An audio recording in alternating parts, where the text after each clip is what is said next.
Så er der lidt startslag til start nummer 47, Katrine K. Christiansen og Quality Kaka.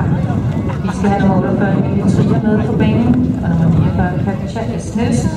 På opvarmningen er det 51, Mathilde Mågaard Hansen og 52, Selina Hulehøj, der skal holde sig klar.